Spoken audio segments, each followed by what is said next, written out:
मुंबई महानगरपालिकेच्या वतीनं मुंबईत आज विविध ठिकाणी डीप क्लीन अर्थात संपूर्ण स्वच्छता मोहीम राबवण्यात आली।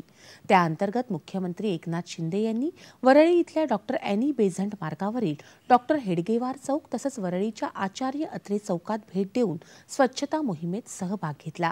स्वच्छतेच्या कामाची पाहणी करून स्वच्छतेचा संदेश देणाऱ्या विद्यार्थ्यांशी तसंच स्वच्छता कर्मचाऱ्यांशी मुख्यमंत्र्यांनी यावेळी संवाद साधला। डीप क्लीन अर्थात संपूर्ण स्वच्छता मोहिमेमुळे लवकरच स्वच्छ, आरोग्यदायी आणि प्रदूषणमुक्त मुंबई पाहायला मिळेल असा विश्वास मुख्यमंत्र्यांनी यावेळी व्यक्त केला। करण्यासंदर्भात ज्या ज्या काही उपाययोजना करायच्या त्या महापालिका या ठिकाणी करते। रिसायकल केलेलं पाणी, बोरिंगचं पाणी, जुन्या विहिरींचं पाणी यामध्ये वापरलं जातंय, जेणेकरून पिण्याच्या पाण्याचा देखील गैरवापर होणार नाही याची काळजी आपण घेतोय। पूर्ण मुंबई या डीप क्लीन ड्राईव्ह मध्ये आपल्याला दृश्य स्वरूपामध्ये येणाऱ्या काळामध्ये आपल्याला पाहायला मिळेल।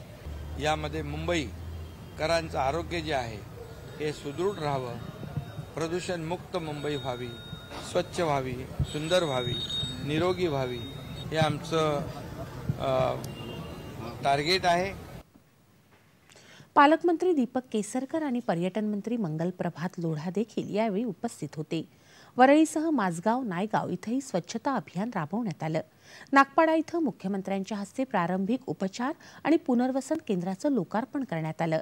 तर डॉक्टर ॲनी बेझंट मार्गावरील लवग्रोव्ह उड्डाण पुलाखालील मुंबई महानगरपालिकेच्या सुशोभीकरण प्रकल्पाअंतर्गत उभारण्यात आलेल्या संत शिल्पाचं लोकार्पणही मुख्यमंत्र्यांच्या हस्ते करण्यात आलं। दरम्यान इतर कोणत्याही समाजाच्या आरक्षणाला धक्का न लावता मराठा समाजाला आरक्षण देण्याची राज्य सरकारची भूमिका असल्याचा पुनरुच्चार मुख्यमंत्र्यांनी यावेळी केला। जनतेच्या भावना ज्या आहेत त्या सर्वोच्च न्यायालयाने लक्षात घेतलेल्या आहेत आणि त्यामुळे क्युरेटिव्ह पिटिशनची 24 जानेवारीला तारीख आहे।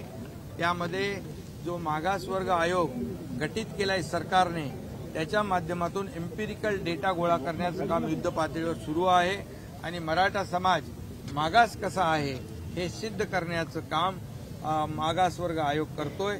या एम्पिरिकल डेटाचा फायदा सुप्रीम कोर्टामध्ये नक्की होईल।